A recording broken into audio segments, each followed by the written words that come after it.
is a little So, like, if I'm sick, I can't go in, and all we need was to sick. I guess that Just training. training Yeah, stage one. yeah. But I very That's one of our vaguely favorite, for remember sure. it. That I'm just like, I don't remember anything up to it. As I'm watching it, I'm like, I don't remember any of this. Like, how do I remember this part, but I don't remember anything else?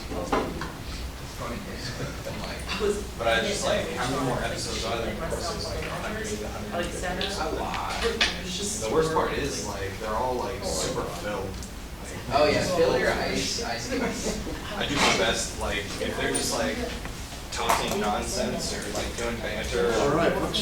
recap. Good morning. We've got fantastic things to talk about this week. We are moving into somewhat deeper waters, and we're moving into material that it will become increasingly likely that you've not really seen before. So, what's that? No, don't drown. We're going to continue to move, step by step, based on things that we put together, and we're going to see every step as we move forward. We're not going to skip things, but it will be increasingly likely that you maybe haven't seen these things before. So our goal today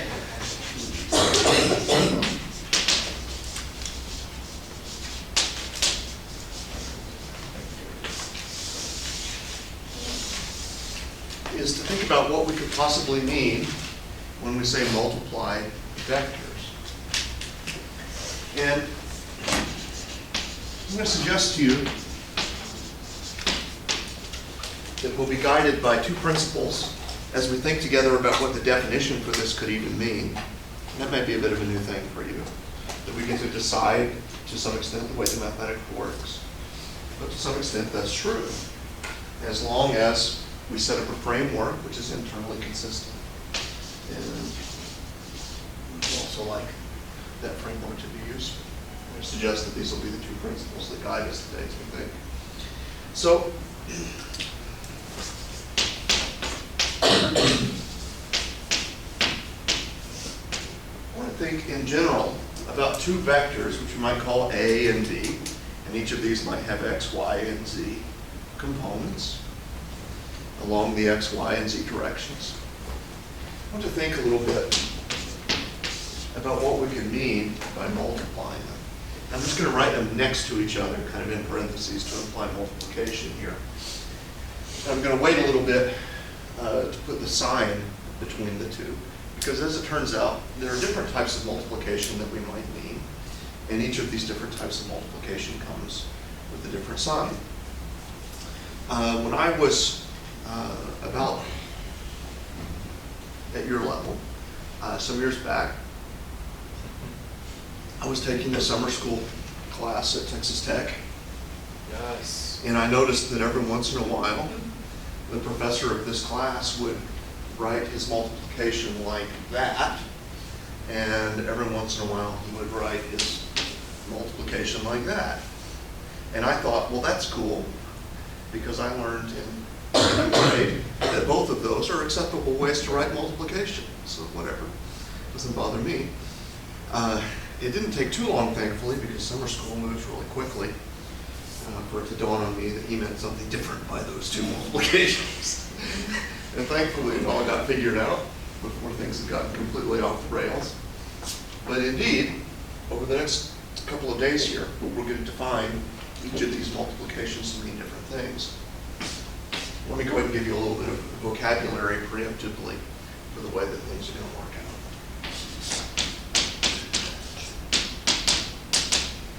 This one is going to be what we'll call the dot product. The notation and the name go together with some obvious connection, I think. It's also going to be what we will call the scalar product.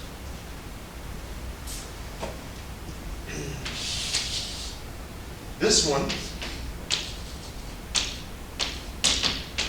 is what we'll call the cross product. It's also what we call the vector product. So already we're introducing here the notion that if we want to figure out what this multiplication might mean of these two objects, we've got to be clear about what type of object is on the right-hand side. And basically up to this point, we've met two types of objects. We've met objects that are vectors, that have directionality along with their magnitude, and we've met just plain old numbers that don't have any directionality associated with them. One very prototypical example of this is the difference between velocity and speed. So velocity, or more technically, although we sometimes use the word somewhat interchangeably, when we're speaking intentionally and technically, velocity is the vector that includes not only how fast you're going, but the direction in which you're moving. And acceleration is the rate of change of the velocity with time, and it's also a vector. And since velocity has directionality and magnitude, you can either change how fast you're going or change in what direction you're heading. And those are two ways to change velocity. Those are two types of acceleration, the speed changing acceleration and the direction changing acceleration. The speed is just the magnitude of the velocity vector, the length, if you like, of the velocity vector. It's not a length in length dimension, it's the length, obviously, and dimensionality of whatever the velocity vector units are, which are meters per second dimensionality of length.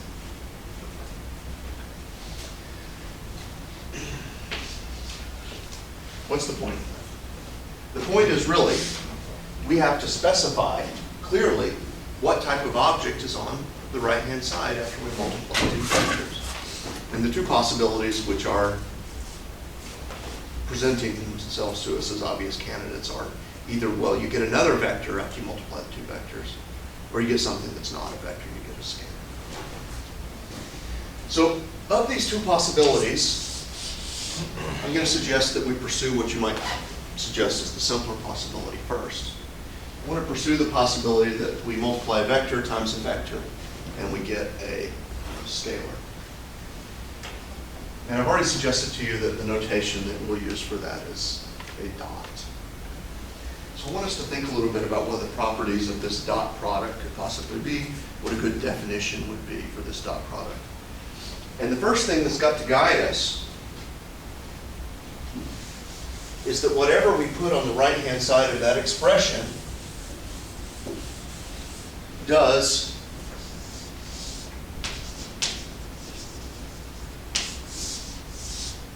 honestly need to be a scalar, which means we need to talk a little bit more about what it means to be a scalar.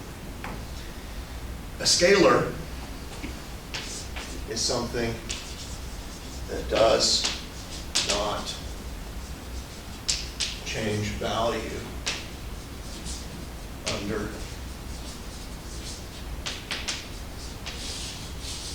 rotation. So if we perform a rotation, a scalar doesn't have anything to rotate. It doesn't have directionality. Obviously, things with directionality, when you rotate them, change. Right? The scalars don't have any directionality. And to be more precise, their behavior under rotation is just to retain their identity. They don't change when you rotate. So whatever goes on the right-hand side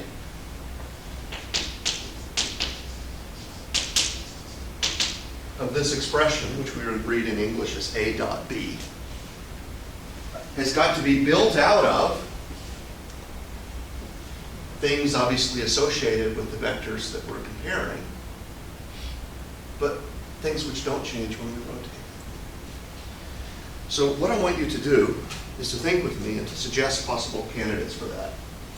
What properties of A and or B and or their relationship to each other don't change when we perform a rotation?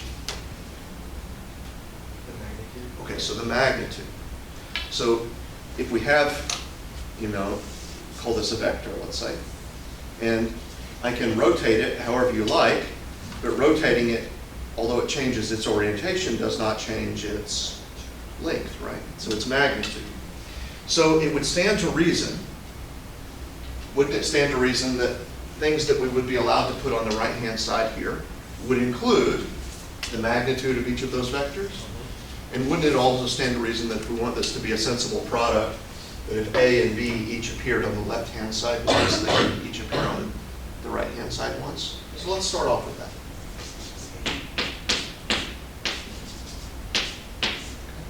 So let's start off with that. Now, we're not done yet. We're not done yet. But doesn't it stand to reason that a sensible, didn't mean anything, but that a sensible scalar product should depend on the lengths of the two things that went in. Those lengths are scalars. They really don't change when they rotate. If we include anything else here, and I've left a little spot because we will, if we include anything else there, it had also better be something that doesn't change when we rotate. Now, we've actually exhausted the possibilities if we take the vectors just one at a time. The only property that any vector has that doesn't change when you rotate it is its length. But there's another property which might emerge if we think about rotating the two vectors together. So let's have two vectors here. Someone seems to have left a Horton here's the blue pencil on the table. Right, Horton, here's a blue pencil. So we got two vectors here. Okay. And I'm rotating them. Does everyone agree that their length has not changed? Anything else that's not changing under this rotation? The angle The angle. Which angle? between the two. The angle between them. Because they rotate together, the angle between them stays constant, right?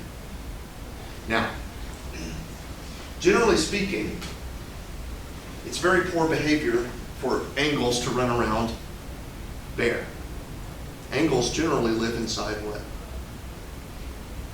Circle, triangle. No. We bundle angles up. What do angles get bundled up inside? Two lines, probably. Or Trig functions. Yeah, trig functions. So what I'm going to suggest is that if we put the angle between the two, that'll definitely be a scalar. It won't change under rotation.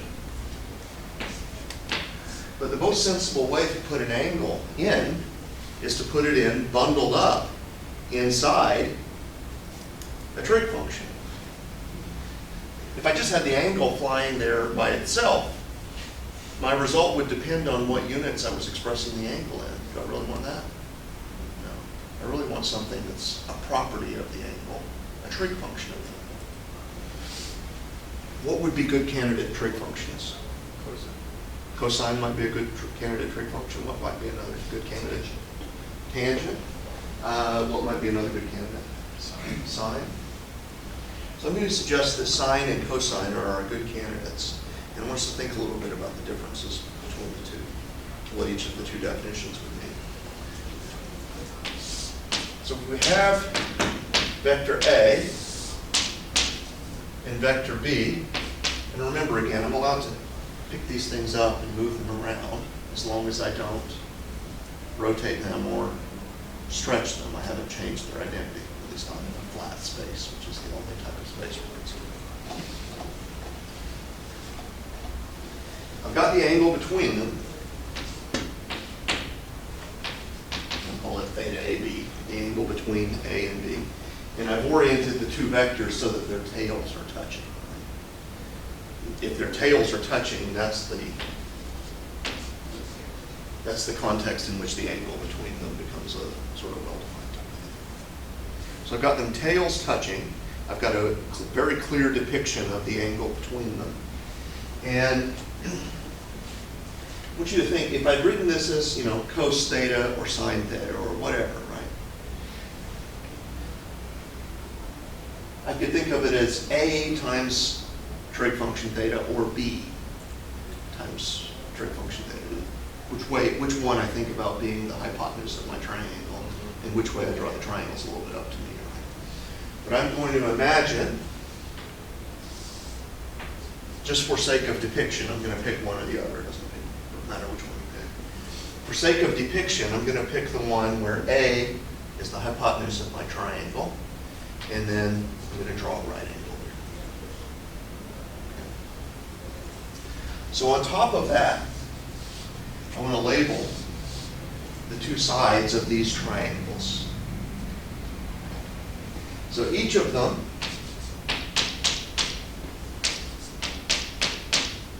are proportional to the hypotenuse. The hypotenuse of this triangle is just the length of the vector A, right? And then this side and this side, they're both proportional to the hypotenuse, but they get a trig function. Which trig function goes here? Goes.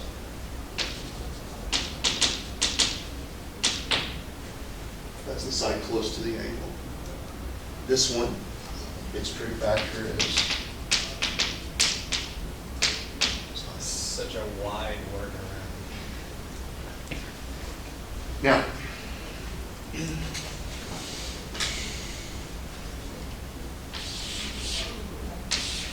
I want us to interpret these things a little bit geometrically.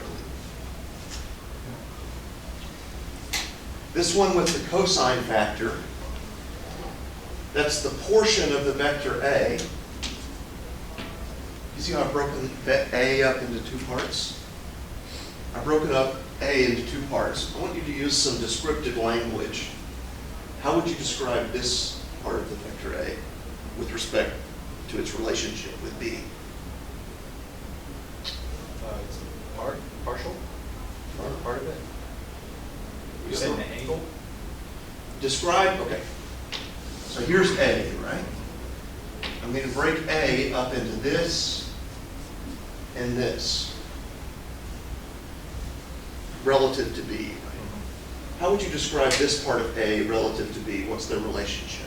It's B's length minus that. Yeah, which is parallel. And how would you describe this part of A? Perpendicular.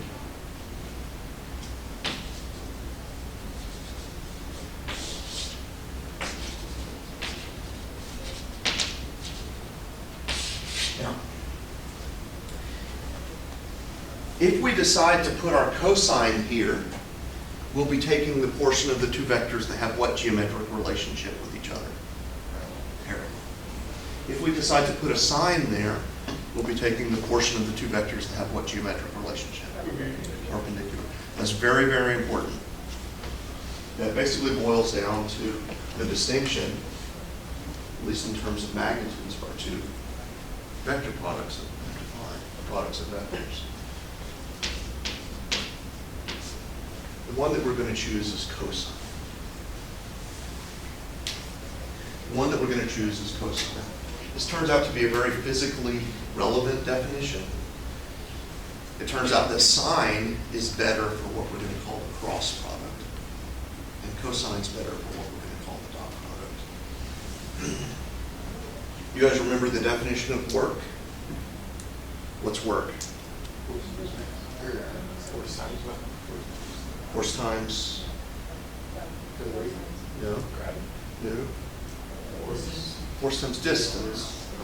Remember when we talked about the simple?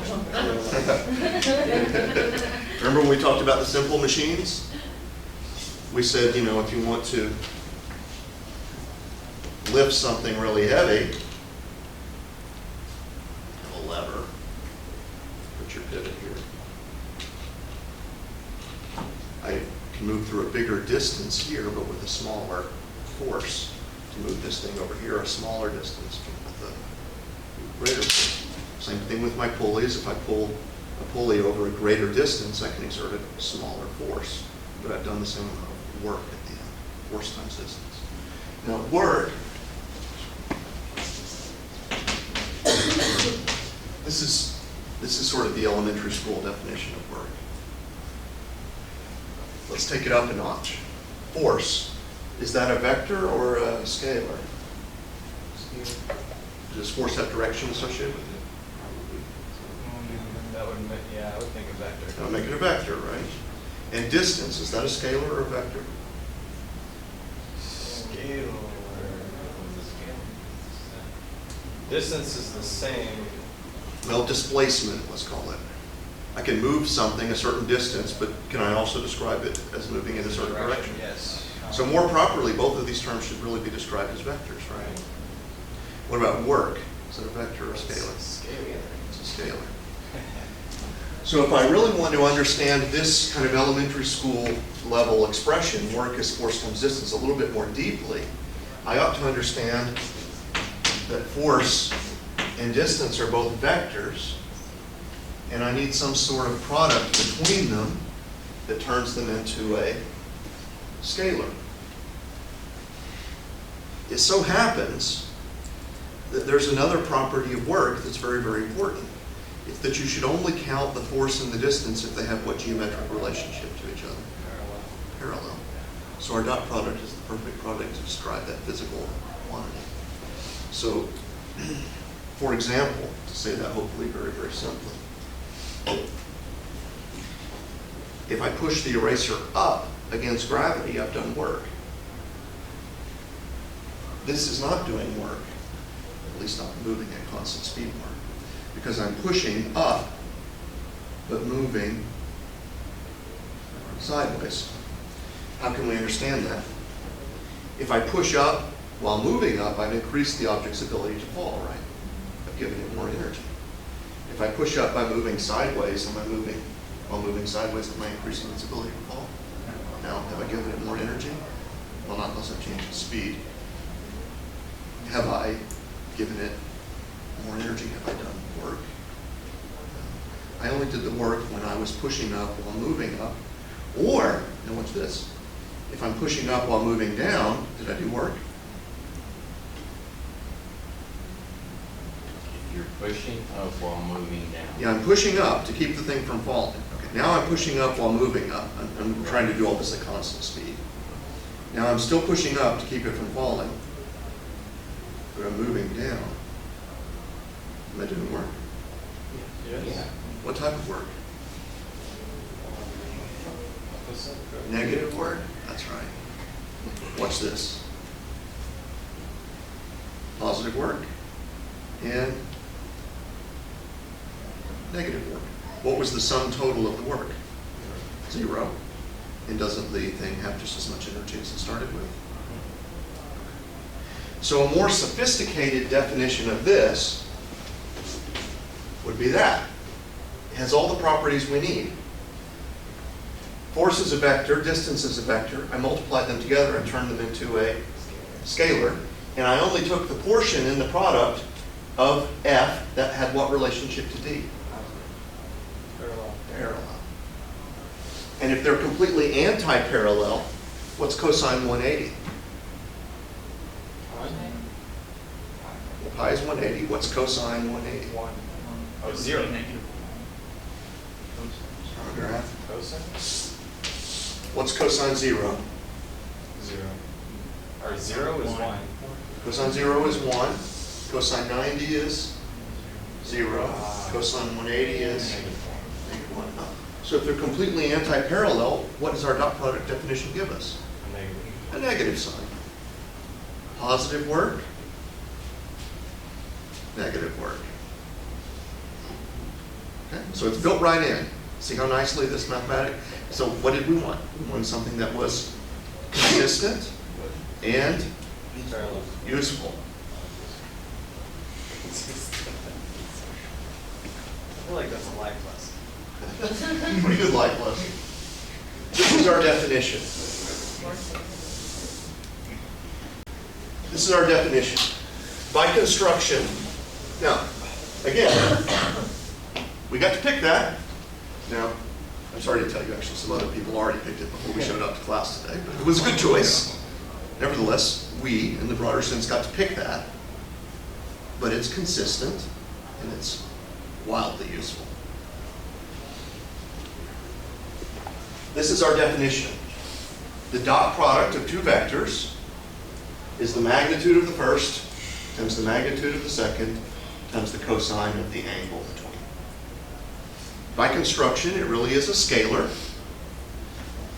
Does magnitude A change when I rotate? No. Does magnitude B change when I rotate? No.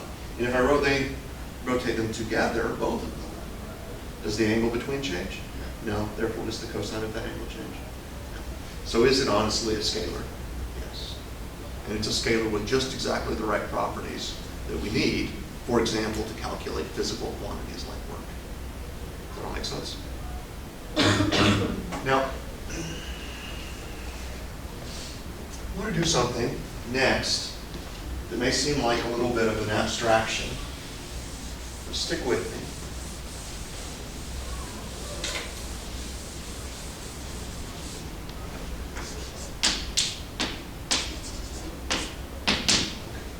A dot B. Okay. Now we saw last time that we can take any vector and expand it around the basis, right? Meaning we can take any vector A and we can describe any vector A by giving its x, y, and z parts along the x, y, and z directions, right? So I'm going to rewrite this as ax in the x direction plus ay in the y direction plus az in the z direction. Isn't that a perfectly general, suitable way to write A? Dot bx in the x direction plus by in the y direction and bz in the z direction.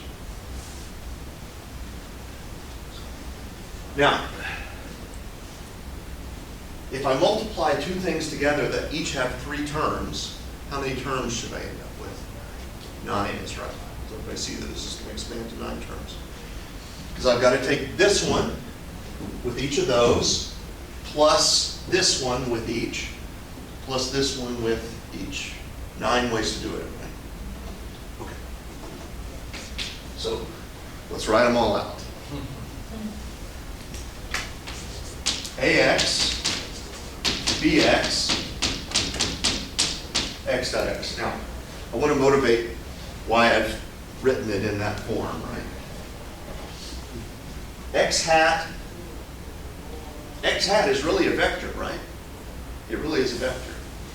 AX is a number, right? So I've pulled the numbers out in front and I've left the dot product between what? The vectors. So that's what I'm writing. I'm going to do the same thing for all of them. In fact, why don't you go ahead and write out the other 8 terms. Let's make sure we all get the same 8 terms.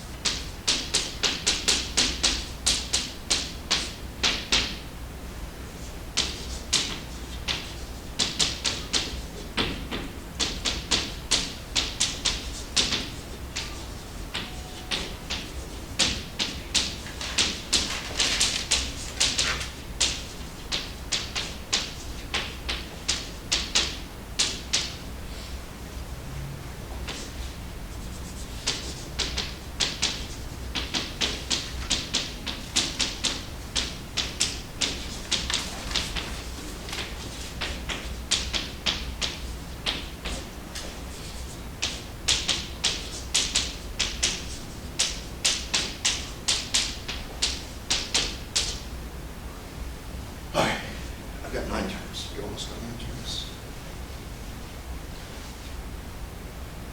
Making each of these.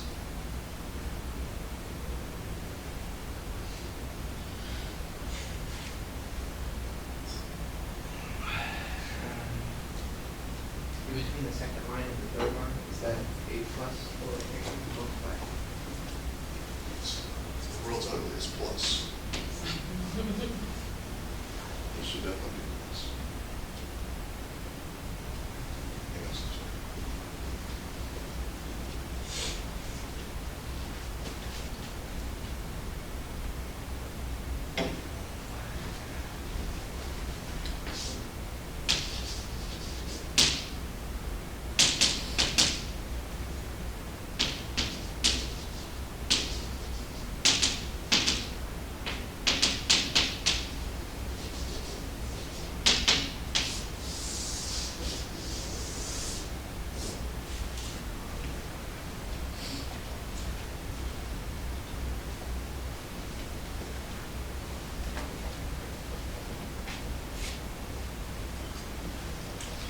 Everyone agree with the 9 terms?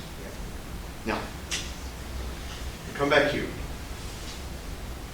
This is our definition of dot product, right? Magnitude of the first, magnitude of the second, cosine of the angle between.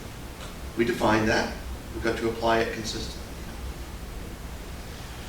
3 words I want to forever be embedded in your consciousness right next to each other. Dot, scalar, and parallel. Okay. Now what I want to do next is ask you to think about something.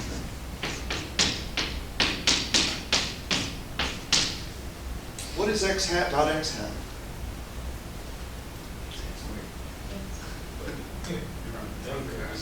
Well, it's a. It's, okay, it's a vector. Magnitude, right? Okay, it's a scalar. It is this dot product of two vectors. Okay. And what's our definition for the dot product of two vectors? It's a scalar, but specifically what? The magnitude. Magnitude times magnitude times Cosine theta. cosine theta. Okay, so shouldn't we be able to write that as x hat magnitude? X hat magnitude? Cos theta xx? Yeah? Okay. What's the magnitude of x hat? 1.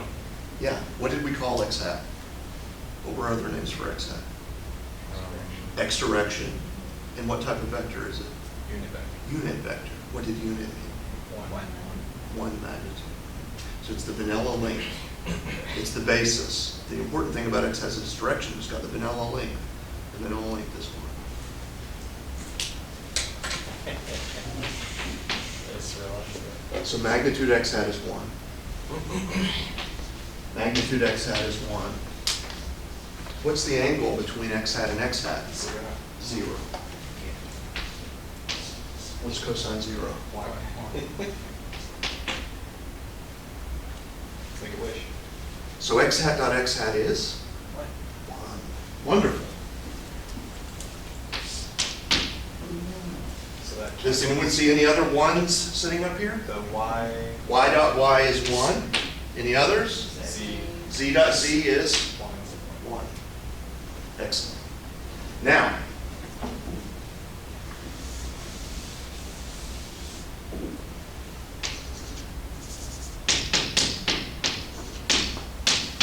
what is x hat dot y hat? Cosine of the angle between them. Yes, what's the angle between x direction and y direction? 90 degrees. What's cosine of 90? 0. 0. In other words, how much of the x direction is parallel to the y direction? 0. No, no. Say that again. How much of the x direction is parallel to the y direction? No, no. What's x hat dot y hat? 0, because the angle between them is 0. So this has got to be 1 times 1 times cosine 90. Yes.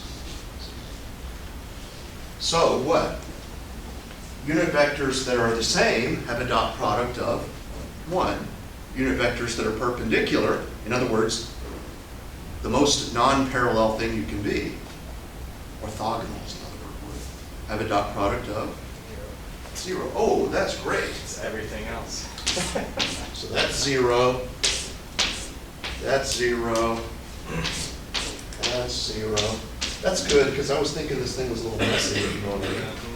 That's 0. And that's 0. I knew something like this was gonna happen. I know, like, all that ink. I was looking at it. Good. Okay. This actually, I thought this was a little bit mush. I didn't remember it that way, and then now it all makes sense. Perfect.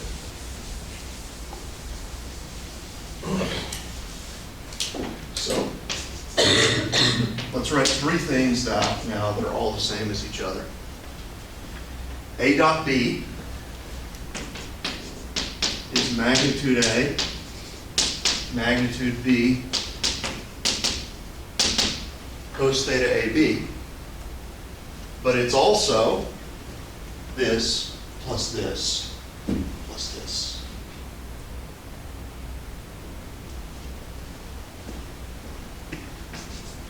AX, BX, plus AY, BY, plus AZ.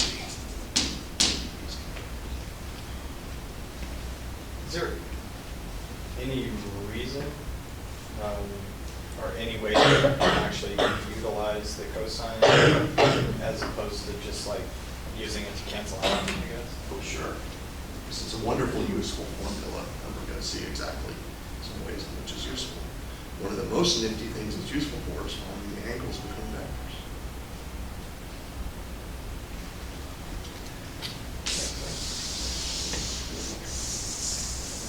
Okay. I don't too often tell you to memorize things, but you surely better memorize that. Or understand it to the point that you don't have to.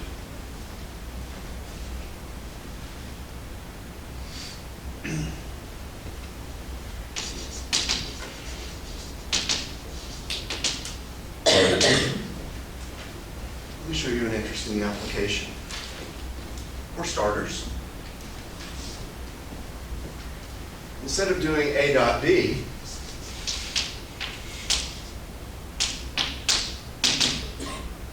let's do A dot A. Vector dotted with itself.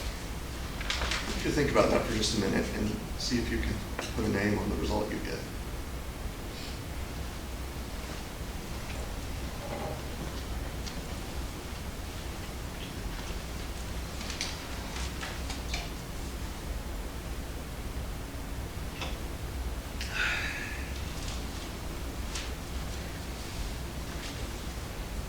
Write it this way, and write it this way. Go ahead. Except simplify it with as much as you can. Hint, what's the angle between a vector and itself? 0. What's cosine of 0? 1. Okay, good. Use that.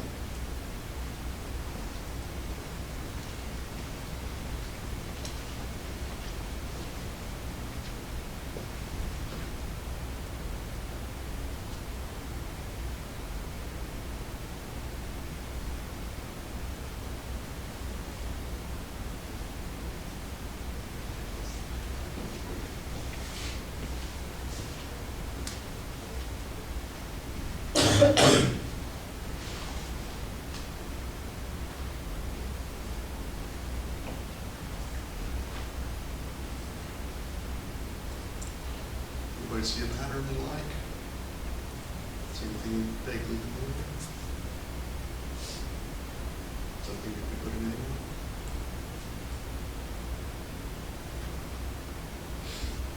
Is it AX squared, AY squared, and AC squared? It is. Does that remind you of anything?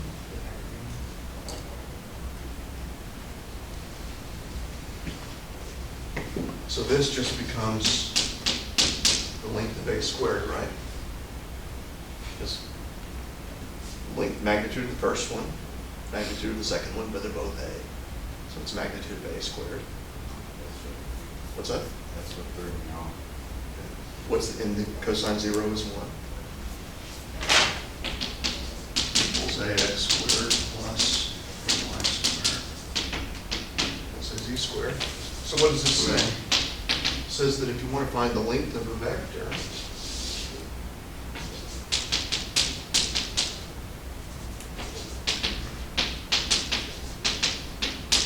take the sum of the squares of its sides. That's your three-dimensional hypotenuse. And take the square root of the square.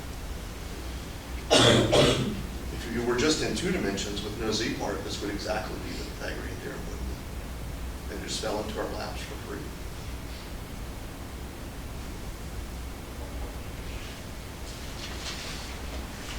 But it works in 3 dimensions. It works in 10 dimensions. So for on a- string theorists. On a test, is it gonna look like that, or is it gonna have numbers in it? Might be either way. You have to understand it. I mean, That's, the thing I really want to teach you is the flexibility, right? If I've only taught you to see something exactly the way you've seen it before, we really have to learn much, right?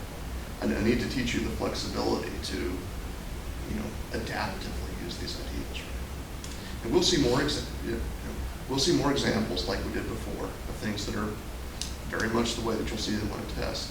But really, what do I really want to build? I really want to build adaptables, right?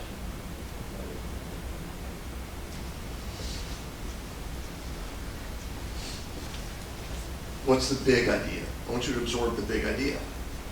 Well, one big idea is that the Pythagorean theorem fell out of the sky into our laps by this mathematics that we defined.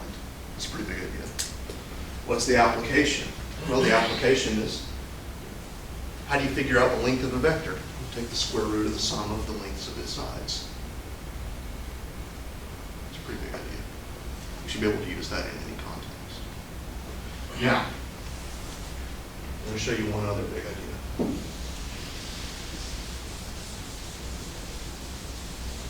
We're just kind of playing around with it right now, right?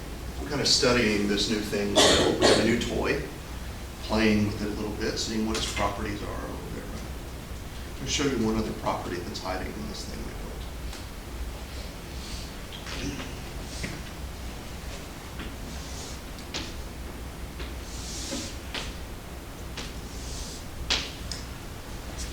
We'll draw a triangle, an arbitrary triangle, 3 sides, not necessarily a right triangle, just a triangle.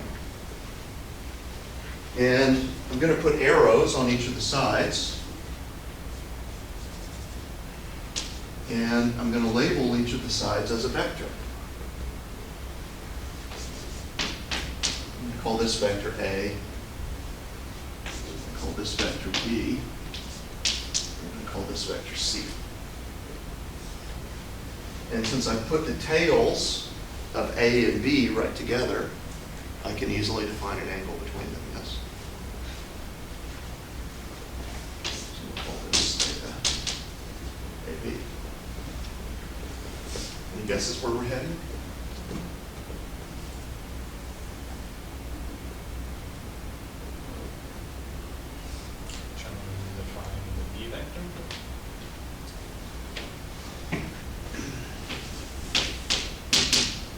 I want you to do this first. Write down C in terms of A and B. Make sure your equation is a good vector equation. Remember how we add and subtract vectors? Adding is tip to tail, tip to tail, tip to tail. I want you to see if you can write down C equals in terms of the correct combination of A and B.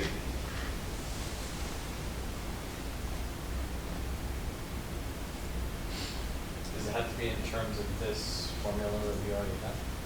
Forget the formula for now. I just want you to write down, just look at the triangle, that's all you need. I want you to write vector C in terms of A and B. We'll come back to the dot product, of course. It's not easy.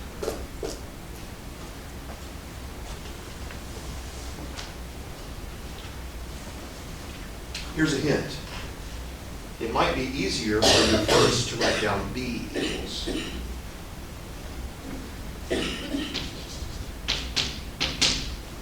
It might be easier first for you to write down B equals in terms of A and C, and then you can write C in terms of A and B.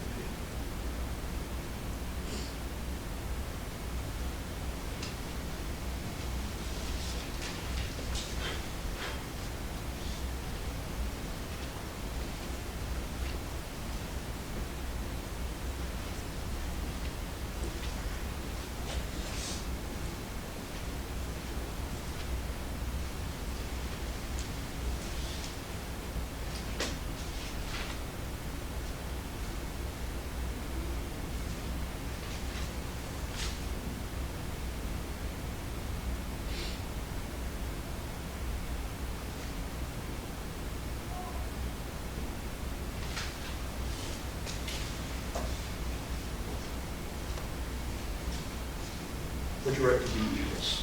Anybody? Cosine theta. No. The vector B equals what?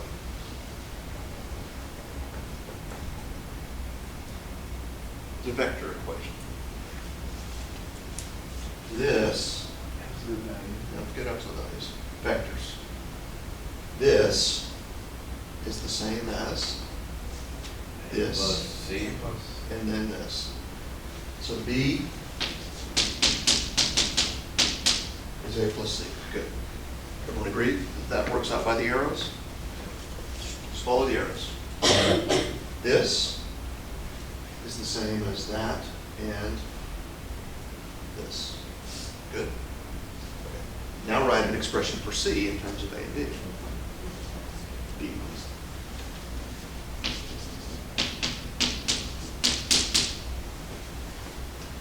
Good. Okay. And it's that way because we have the angle of. Forget the angle.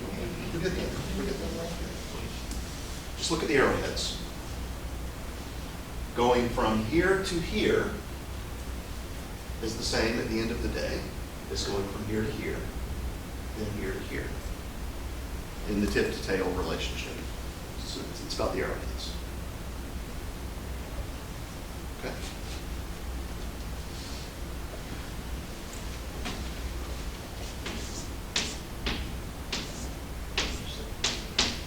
Right, it has nothing to do with the distance, it has, It's a vector equation. you're gonna be at the same place Yeah. by the end of the day. That's going to be at the same place by the end of the day. That's right. That's the way we added vectors. That's the way, when we were hiking, we hiked this way, and we're adding vectors. That's right. It's not a magnitude equation. It would be ridiculous as a magnitude equation. It's a vector equation. Now, I'm going to take C, and again, don't worry if I leave the arrowheads off sometimes. Just sometimes we get lazy with our arrowheads. C dot C is the same as what dot what? B.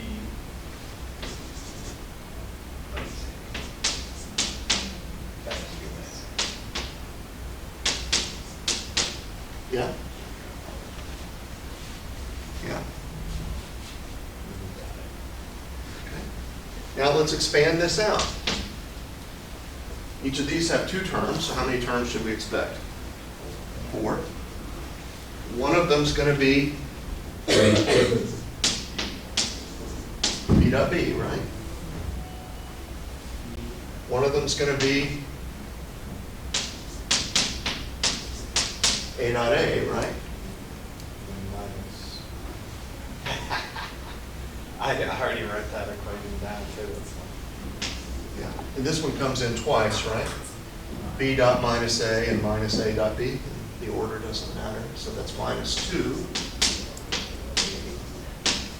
A dot B, yeah. Good, you can see where we're heading.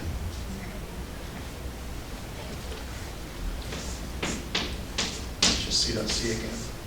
Now, let's use a little bit of what we know about dot products. If you take a dot product with yourself, what do you get? 0. No. Or 1. No, not unless you're a unit vector. Sorry, dot product. If you take a dot product with yourself, what do you get? Just itself. Self what? Squared, your own length squared. If you take a dot product with yourself, what do you get? Your own magnitude squared. Because dot product of any two vectors is length of the first, length of the second, cosine of the angle. Well, if you are both vectors, it's your length twice squared, and then cosine of 0, which is 1. So dot product with yourself is your own length squared. So C dot C, C squared. C squared. B squared. Everybody see it now? Yes.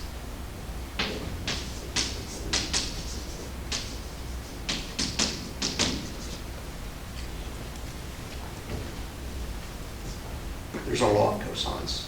And we spent a little extra time just making sure we could follow the procedure. But if you know the procedure, we could literally derive that in about 20 seconds, right? And probably we never knew before where it really came from. I wrote it down the other day without the 2 because I wasn't paying attention and thinking, which goes to show you how bad it is to try to memorize things.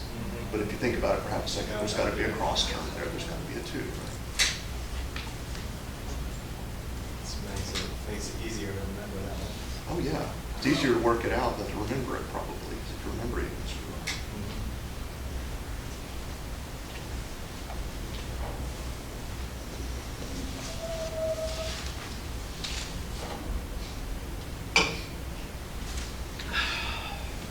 Is that sufficiently amazing for one day?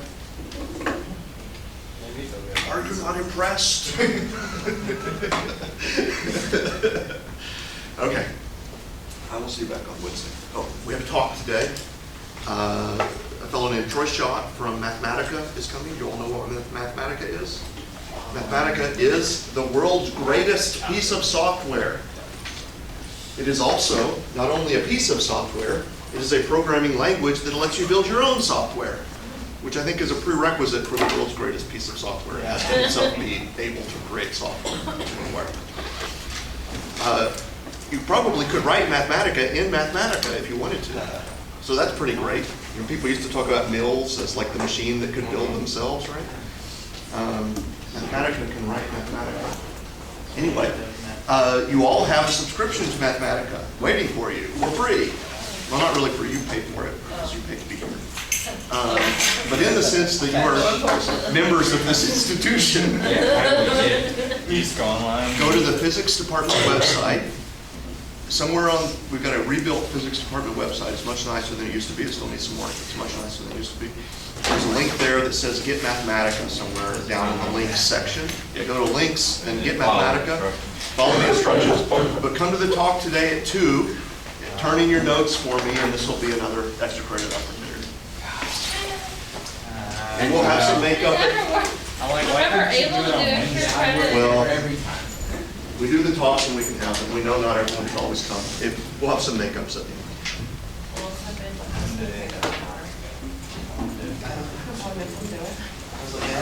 It's like, bring your daughter. You're like, this is in the way of Yeah, maybe she can sit in there with me. Would they mind a little 1-year-old in there? as long as is she one? Huh? No, she's 1. Well, 13. She's 13 now. Okay, that makes sense. She's a little turd, but I mean, she's entertained, especially if there's a lot of people in there. Or she'll do it. Take down the door.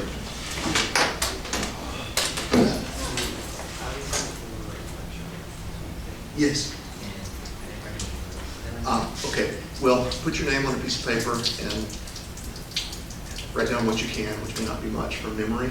You know, at least hand you the paper with the note that you attended. I'll take that. I'll give it to you. Yeah, that's fine. I didn't make it look clear that you should take notes. So that's it. Sure. That was my fault.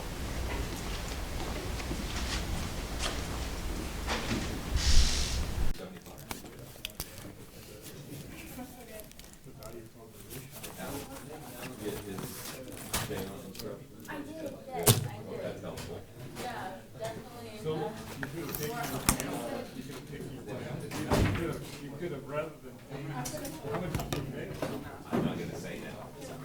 It's embarrassing, that would have, you could have actually talking about, we're talking about. Oh.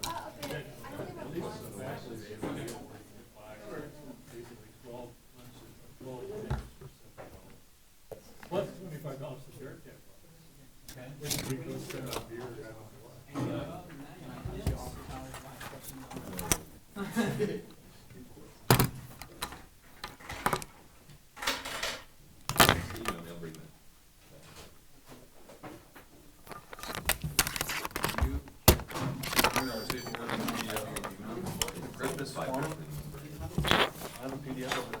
Because I think that's why, I think that's why I just singled that other you. I think that's when you're one or Geo. I mean, I have. I'll probably give you the whole thing. Same amount.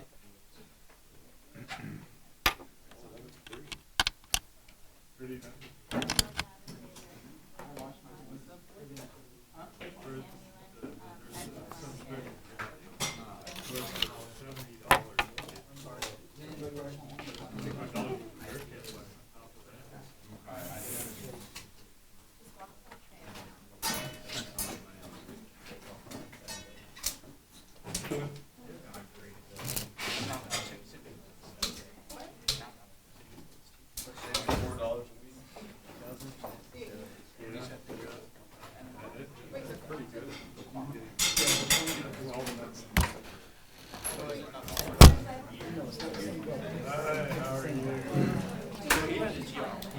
I'm gonna run out of pens.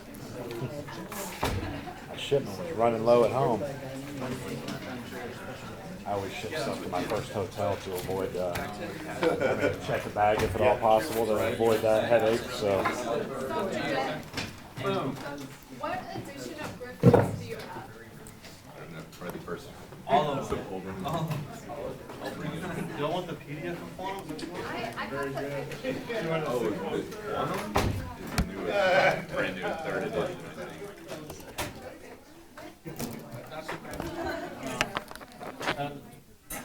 I'll give it to you if you're ready. All right. So what is recommended here? Just a simple clip. Yeah, that's right. Perfect. And anywhere on your belt or in your pockets. Perfect. It's on and ready to go. Okay.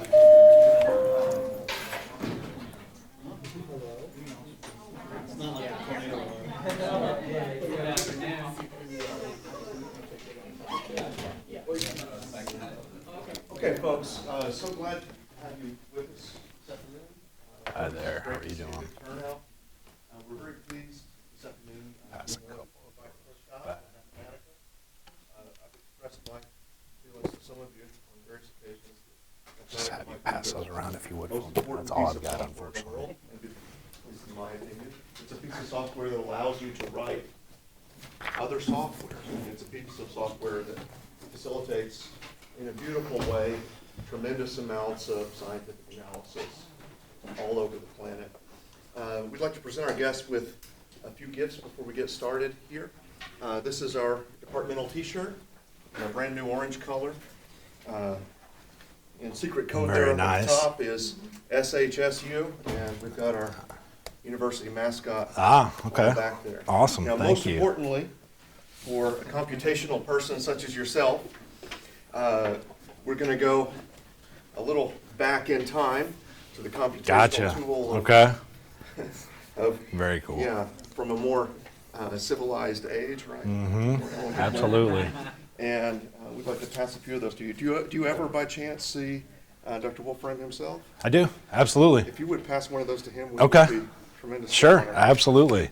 Yes, he is still back in Champaign quite often, and every October for the tech conference he is back, and I see him then. So So we're big fans here. yeah, good. So would you all please join me, please, in welcoming our speaker? Thank you very much. This is quite a crowd to kick my week off. You're confident about this just for the video? I don't know if you can check it or not or anything, or I'm happy if you're happy. I just want to make sure. I checked it before, the level's good. Okay, awesome, great, thank you. Thank you for the great introduction. It has been a few years since I've been here on campus. It's great to get back. So just quick background on myself, Troy Shout. I've been with Wolfram for almost 12 years. It'll be 12 years this summer. So in the version language of that, I guess, I came in right after version 6, which was one of the kind of major overhauls of Mathematica. You mentioned Manipulate, which was awesome. That was new in version 6. Amazing how many people around the country, around the world are still not familiar with Manipulate, but not as many people sing the praises like you did. So thanks again for the intro. I'm at version 11.3 right now. I'm anticipating version 12 coming out within the next couple of months. What's important to note here, everything you see me do is available in the same license that you have here on campus. So you've got access to Mathematica for all campus machines, all faculty machines, and all personal machines, whether that is student or faculty side. So there is a great support website that we've got up and running here that notes the availability and how you can get up and running as well. So just in case you were not aware of that, I always like to point that out. Everything you see me do, you have access to, except for when I jump out to the cloud. So I'll show a few things in Mathematica Online today, which is our relatively new cloud computing platform. But other than that, everything you see me do, you have access to here on campus. How many of you have never seen Mathematica before? So a handful, okay. How many of you are using it on a day-to-day basis in your classes? Okay, so a good variety. That is usually the case, and we definitely expect that. So what I want to talk about, and I will definitely keep things to right about an hour or so today, so I'll skip through a lot of things. I will send sign-in sheets around in a bit just so I can follow up with you with a download link so you have the notebook I'm presenting from, so you'll have all of these examples handy. I'll include some resources that I go through as well, the campus website that I just showed on how you can get up and running too. So keep that in mind and look for that email later on tonight. So just a quick overview of Wolfram in general. Are we all familiar with wolframalpha.com? Does that sound familiar? Okay. Anybody not familiar with wolframalpha.com? One or two. Okay, got it. Perfect. So what wolframalpha.com is a computational knowledge engine that you can go to for free and type in anything that you're interested in getting calculations in. Those of you that use it know that. What's great about the Wolfram language in general is that we're able to take that Wolfram Alpha freeform input and bring that into Mathematica now. So when I talk about the workflow, we're talking about how we can quickly go from a Wolfram Alpha query directly into Mathematica to do things, to build on it, to make a visualization, to create a movie like I just saw, to create a research paper as well. So I'll definitely be focusing on Mathematica, but we'll also touch on Mathematica Online too. Flexible document format, to do many different things in one environment. I always say that, I would think that it is much more preferable to do things in one environment as opposed to doing your calculations in one, your text editing in another, your graphics in another, your presentation in another. That's just 4 right there. And obviously many, many more can come into play when you're talking about data or visualization or things like that. You can do all of that directly in Mathematica. Obviously, most of us are physics. Are there any faculty members or students who are not in physics that are here? Yes. What? Math? Okay, perfect. Anybody outside? Computer science. Computer science? Okay, great. So this idea of integrated data, absolutely applicable to physics, but economics, geography, so many different areas. I'll show some specific data examples throughout, just so you can get an idea of how you could use it in other classes that maybe you are not doing so in already. You'll hear me say this phrase a lot as well, built-in functionality. So we've rolled a lot of areas into Mathematica over the past X number of years. Since I was last here, I want to say probably image processing, wavelet analysis, control systems, machine learning has been enhanced dramatically.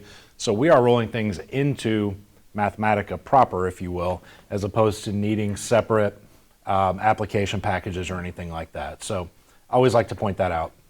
On the research side of things, same platform for teaching and research. I'll get into programming a little bit at the end as well. Just to highlight just a very quick overview here. So founded in 1987 by Stephen Wolfram, 100% of the top 200 universities have Mathematica and have for a very long time. 100% of the Fortune 50 companies have Mathematica as well. So if we're talking about gas companies or power companies that may be located here in Houston, I can guarantee you they've got Mathematica somewhere in their stack of technology. And what's nice, really again, from the last time I visited, people are getting familiar with Mathematica in different ways, whether that's the demonstrations project, Wolfram Alpha, or many other things that I'll touch on here in a bit. Continuous flagship product is Mathematica, always will be Mathematica, obviously. Talked a bit about Wolfram Alpha. Pro version was released in 2012. Anybody using Wolfram Alpha Pro, the subscription-based version? Couple, okay. So we can kind of see just a timeline. So here's Mathematica 4. Here's where I started with Wolfram in 2007, so version 6. CDF format came out, Mathematica 10, Wolfram Cloud a couple of years ago. So a lot of new things being developed, which is great. I know we're all math and physics, but the ability to use in many, many different areas, and a lot of the times this comes back to just data and being able to pull in random pieces of data or sets of data for meteorology, art and music, English, history, linguistics. So a lot of people have a misconception that Mathematica is just for high-powered computing. While it absolutely is, it can be used for so many different things in addition to that as well. Let me back up. If questions do come up, please feel free to jump in. I'm happy to answer them throughout, or I can come back to them at the end as well. I always like to point that out. So you'll hear me say the phrase Wolfram language a few times today. That was just the language that was developed in Mathematica. We coined that term a few years ago just because it is a very high-powered computing language. So in the language aspect, that is the same language that has been in place for a very long time. I will touch on Mathematica Online, as I mentioned as well. How many of us have iPhones in the room? Quite a few. So if you use Siri for mathematical calculations or other types of calculations, you may have noticed those are powered oftentimes through the Wolfram Alpha servers, which is great exposure for us, obviously. Briefly mention Wolfram Alpha for the few of you that were not aware of what it looks like. So you go out to the web and just type something in and get a result basically in free-form input. Yeah. So for the Wolfram language, how does that compare with other coding languages such as like Python? Sure. So it's definitely very unique as a language, which you will see. Are you using Wolfram language at all, Mathematica at all? I actually am not. I'm actually Okay. I'm starting to get in. I'm a biomed student, so Gotcha. Okay. I'm starting to learn Python and Sure. dabbling a little bit in R, but Sure. I'm not really sure how this compares. Okay. Yeah, it's very different. We feel obviously that it's a more intuitive language where when you start to learn it, things will flow a little bit better. It is not all quote unquote programming, if that makes sense. You can absolutely do that. And there are ways to link to other programs as well. So there's a link to R available from within Mathematica, and you can also pull Python language into Mathematica as well. So definitely keep that in mind. More of those are becoming possible. So what's great, I mentioned about kind of the bridge from Wolfram Alpha to Mathematica, is this idea of free-form input capability. So if you've never used Mathematica before or are just getting started using Mathematica before or recently, I haven't met one faculty member that says, I have time to teach 3 weeks of Mathematica, right? You've got to teach your physics, you've got to teach your math, whatever the case may be. So whenever you start your input cell with an equal sign, type in whatever you're looking for, the Wolfram language will automatically return this result for me. So it kind of gives me the best result it thinks it can give me. So I didn't have to know where that curly brace went, didn't have to know what was capitalized, what was lowercase, etc. I just simply start typing in Mathematica. So I've mentioned the ability to pull lots and lots of data in so we can get some unique information on the campus here. So pulling in weather information, sports information, just trillions of pieces of information can be pulled in. I am going out via the web, just to point that out here. So all of this data could not be stored locally on my machine, obviously. So I always like to point that out.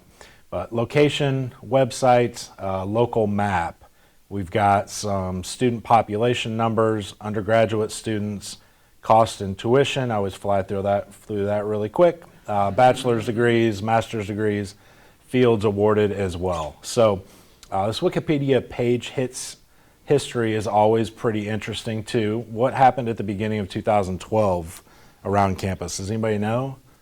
I wonder if the basketball team oftentimes it deals with sports. So I was just curious maybe if they made a run or something in the conference tournament. But just other interesting information. Who knows what happened here, but we can go back in and look at that. So it's not just doing calculations. That's the take-home point. We can pull up data and then do things with that data, balancing chemical equations as well. So we can see that result. Excuse me. Yes? Were you putting the input for the San Jose State University to pull up all these statistics? You did the equal sign says freeform. Yep. Yeah, so you just basically, you start a new input cell and then just type equals. Or if you want to pull all of the results in, you can do double equals and it'll bring in that whole table without you having to expand it. But yeah, it's telling your Mathematica notebook, I want to do the free-form input type of language as opposed to doing the functional language of Mathematica. Yep. All right, so the 3 simple rules for Mathematica. So the Wolfram language within Mathematica, so I always like to point out, I'm 10 plus minutes in. This is how I would have started. Probably free-form input was available last time I was here, but 10 years ago, I would have started right with this. So all functions are going to be capitalized. We use square brackets around function arguments and curly braces for lists and ranges.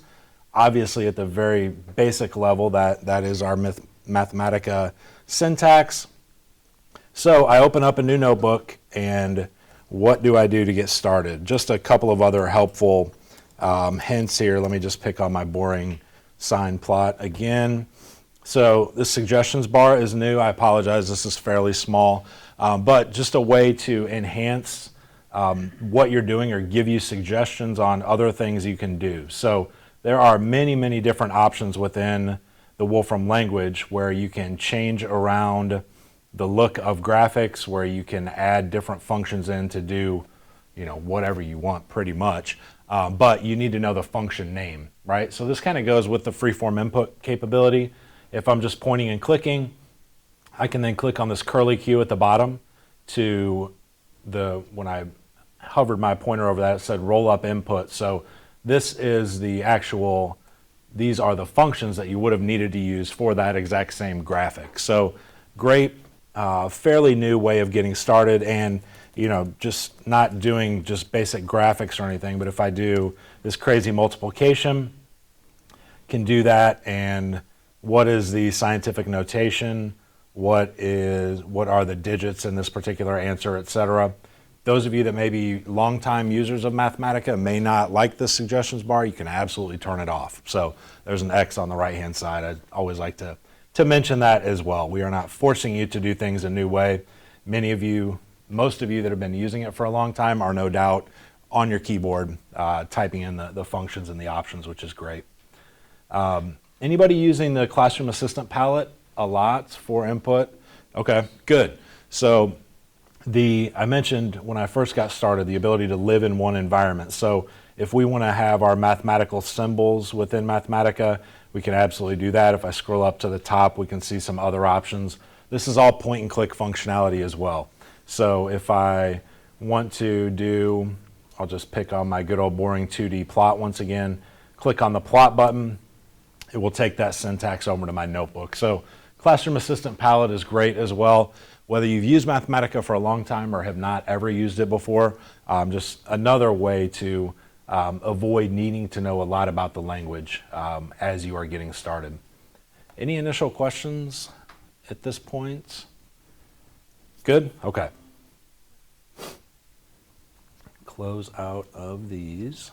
So a few different ways to help getting started. Obviously the freeform input, the input assistant, point and click palettes. Documentation Center is great as well. I'll jump in here a few different times, but let me just jump in here now and go home and get the notebook and say, I have no idea what Troy was talking about when he was doing that plot stuff. How do I get started with that? There's no reference manual that comes with Mathematica anymore. It'd be way too big, obviously. There are a lot of great books written on Mathematica and in Mathematica, but documentation has been ramped up tremendously over the past, again, 10 plus years really. So here's the plot function. I can click on that. What's great about documentation, it's all laid out the same as you would expect. So we've got the syntax up top, and I would skip down below just to the examples because this is actually a live Mathematica kernel. So I can go in, change an example around, copy and paste this back if I want to, etc. We've got a lot of great tutorials and guide pages that are available. Those are at the bottom of every documentation page that you go in. So just keep that in mind as well from a learning tool aspect. Reference.wolfram.com is available via the web as well. So you don't have to be in Mathematica to check out the documentation if you've got some questions on things you are interested in. So Mathematica Online, just to touch on this really quick. If I go to File and Save to Wolfram Cloud, I'm not going to do this just in the interest of time because this notebook is pretty big. But if I did that, I could then go to anybody's machine. If this machine didn't have Mathematica installed on it, I could get on a web browser, jump in my Wolfram account for Mathematica Online and open up my notebook.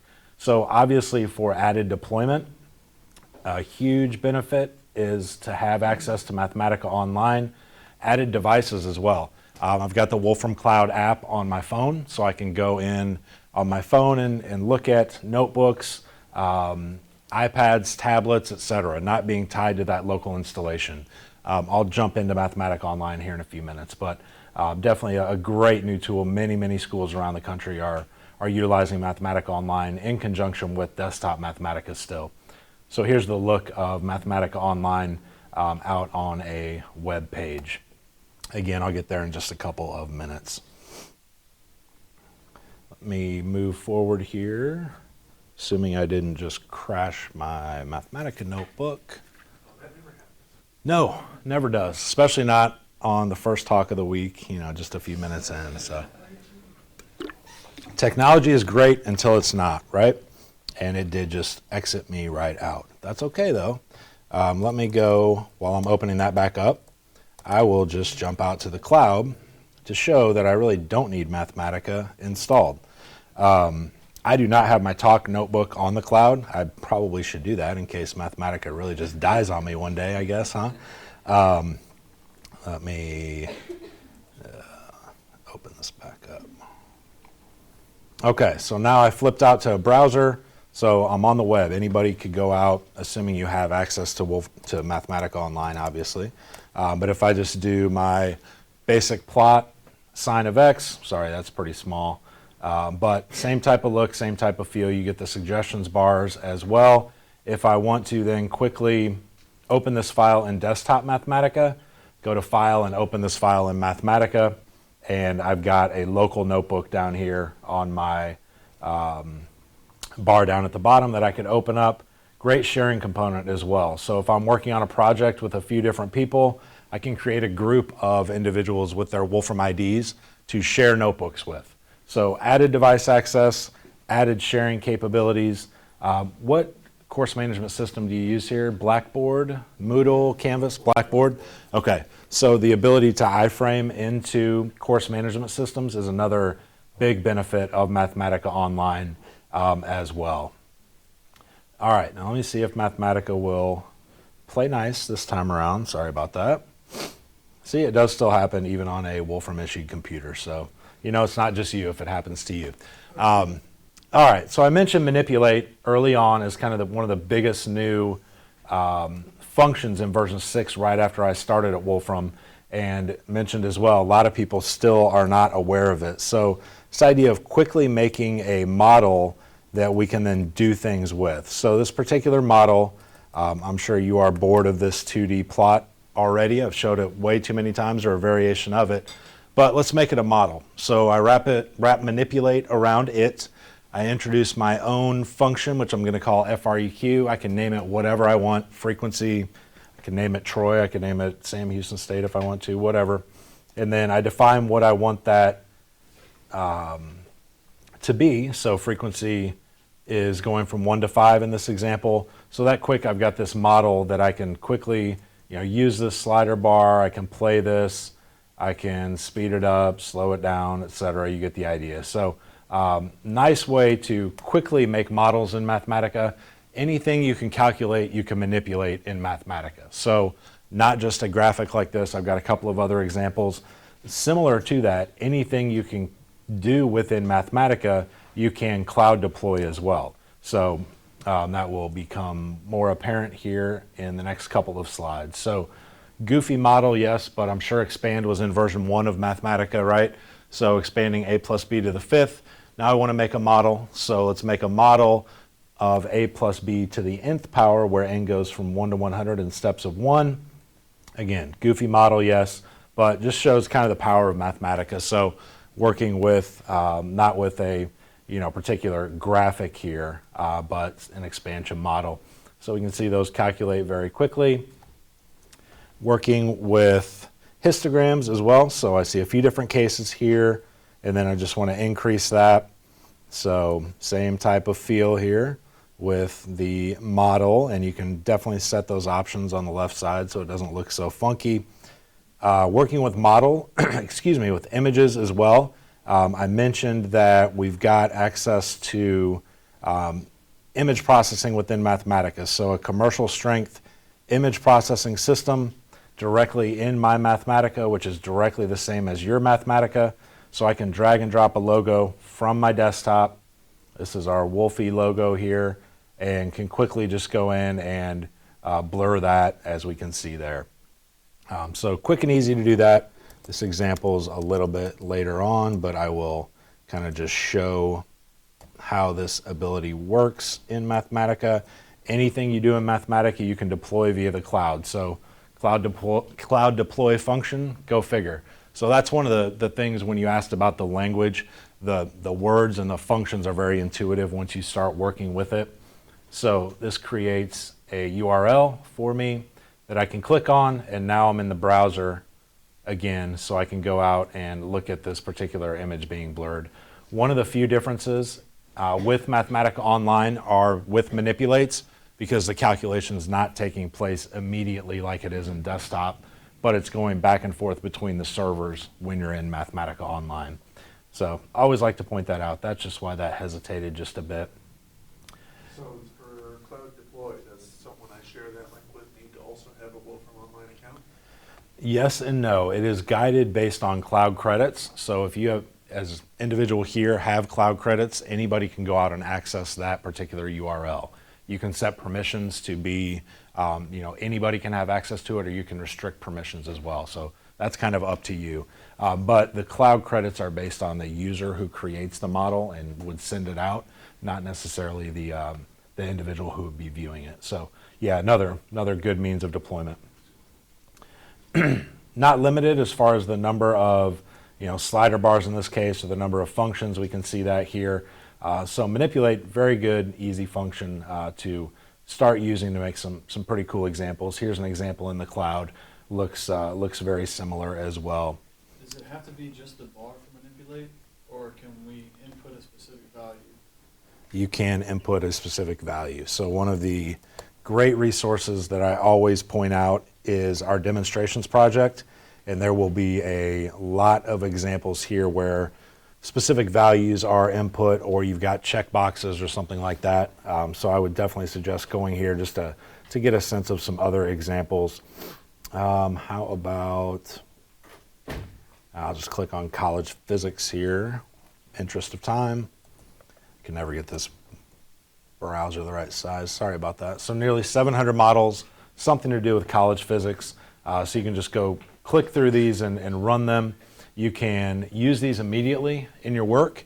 You can go in and grab the Wolfram language source code as well to change that source code around. So these have been done by students, by faculty members, by Wolfram employees, people that work in the commercial world, the government world. So you can rest assured that they come in, they are correct chemically, mathematically, economically, whatever the case may be. So this is a great free resource for you to definitely check out. We've got an authoring area at the top right. We are always expanding this, so will be great to get some models from campus in place as well. Any questions at this point on Manipulate or the demonstrations project? Yeah. Are you able to do like a Manipulate function inside of the phone app, or is the phone app kind of separate? I think you definitely can. I know you can on iPads. I am not sure. I haven't tried it on my phone. I think you probably could, but it might just be a little bit tough to see. But the app is the same on the phone and the iPad, so I assume you could, yeah. Let me pull up to, I mentioned CDF a little while ago towards the beginning. So as far as deployment goes, you have access to all the Mathematica you need here. You could, if you have get access to Mathematica Online, you can create your cloud deployed models and send those to people. CDF Player is a great resource too. So this is a free resource. Think of it like in a beefed up Adobe Acrobat for PDFs. So if I save my Mathematica notebook as a CDF file, which is a unique file type for Wolfram, so we can see CDF here, LaTeX, PDF, HTML, etc. If I would save this as a CDF file and send it out to all of you, you wouldn't have to have Mathematica to interact with it. You could do so with the free player. So the CDF player is another good runtime environment, especially if you're working with peers from other schools or from around the world that may not have access to Mathematica. So I just wanted to point that out as well. Let me go ahead and start these sign-in sheets around before I forget to do so. Any questions on demonstrations while I am doing that? Yeah, could you use the show function and input a picture on top of that and kind of demonstrate like a saturation of the blurring function on that picture? I definitely believe you could. Let me jump in here. I do not have an example of that. And me see. There should definitely be a way to do so. I am not sure what it is off the top of my head, though. When I send the email to you with the notebook file and everything, and this goes for everybody, obviously, just respond with any questions you have, and if I don't know the answer, I can definitely find that. Yeah, there's definitely a way to do so. I'm not sure if it would be overlay or show, though. Is there any way to mitigate the crashing? Because I noticed like the more I put in my Mathematica notebook, the more likely it is to crash. Really? Then I pretty much lose everything. Okay, that's not good. There may be just recommendations on what you are using as far as functionality goes. So if you've got a couple of notebooks that you know are doing that, send them my way and I can forward them on to support and have them check it out. Can I have two notebooks talk to each other so I don't have to like put all of one function on one thing, have it do one set, and then send it over to my manipulate function so I don't have to worry about one notebook calculating one? Oh, specifically for manipulate? I am not sure about that either. I think they have to share a kernel, and that's the part that likes to crash. So. Right, yeah. Yeah. Do you have an example, or can you say something about the machine learning capabilities of Mathematica? Sure, yeah, let me jump into the documentation really quick. I've got a few examples later on in the talk notebook, and this is an area as well that I mentioned was dramatically increased over the past couple of versions, specifically version 11, I want to say. So if I go to machine learning here, this is just a great documentation page. So we've got some examples here. You know, we've got some pesticide companies using machine learning to identify certain types of bugs from a business standpoint. So there are a lot of examples on this particular website. Let me go back to the documentation. So similar with the documentation for plot, everything in here you're going to be able to click on to get more examples. So classify is kind of one of the main functions. So when you want to work with different types of images, you can roll them in under classify to create your training set. So a lot of examples in here. If I scroll on down, the guide pages and tutorials are great as well for machine learning. These are different guide pages here. We don't have as many as I thought we would have. I'm sure many more are coming, but I always suggest going straight to the documentation. Again, I do have a couple of examples later on that I'll show you. Yep. All right, let me jump back to Mathematica now. Talked about demonstrations project. So just a few more things with the cloud. I talked about this already. I showed this blurring example, so I won't go through it again. But here's where you can set your permissions to public or private to specify who can view your cloud notebook items. Notebooks can be embedded in a course management system, as I mentioned already. So if we embed this particular code, we can create that particular language to iframe into the course management system, which I mentioned. It has not been the easiest thing to get Mathematica within course management systems in the past, just due to the front-end nature of it. But those URL links definitely make that much, much easier. Let me start flipping around here a bit quicker in the interest of time. So this idea of working with data, I've mentioned this a couple of times already. So trillions of pieces of data that you can get access to then do things with. That's really the key. So you can import your own data. I'll touch on that a little bit. You can export to other file formats as well. But we have access to all of these data sets that we are working with internally at Wolfram to do things with, whether it's chemical data, particle data, genome data, astronomical data, and anatomical data, etc. So just the ability to live in one environment so you can potentially eliminate other resources is really the key take-home point with all of this data. Just a few basic examples there. If we want to look at the length of the chemical data set, similar to all of the Wolfram Alpha information that I mentioned earlier, there are over 44,000 chemicals we can do calculations on, so we're not going to have all of those directly in my Mathematica notebook, obviously, but we can go out to the web within Mathematica, we can pull that list up just to get a length, and we can pull a few out. So I want to take that whole data set, pull out 10 of those items. With all of these different data sets, there are functions / options that you can use for them as well. So for all of those chemicals, here are the functions, the things you can do on those chemicals. So as I mentioned, just another quick and easy way to potentially eliminate other resources that you may not need or don't have to subscribe to anymore. So this particular output is a 3D output of the molecule plot, so I can click on that thing if we want to move it around, drag it in, drag it out. So great visualization system, as we've already mentioned. Here's the example of, similar to when I started in Wolfram Alpha and got to a plot, then I did a manipulate. So what is the literacy fraction of Zimbabwe? What is the literacy fraction of Africa? Now let's make this a model. So anything you can calculate, you can manipulate. So I've got continents defined as the continents you see there. We are looking at the literacy fraction for all of those different continents, and I can click through them, and we could add mouse overs if we want to. We could add flag overlays on the particular outputs as well. So lots of different ways to use this data to create some cool models. Weather data, another data set. I'm not going to go through this just in the interest of time, but ability to pull weather in, geographical data as well. So I am on my Verizon MiFi. My VPN is probably connected, I think. No, it's not. So it shows that I'm picking up my Verizon signal from Houston, which is probably a little bit off. I would imagine there are towers up this way. But geographical information is fairly new over the past couple of versions as well. So lots of different ways to use data, importing and exporting as well.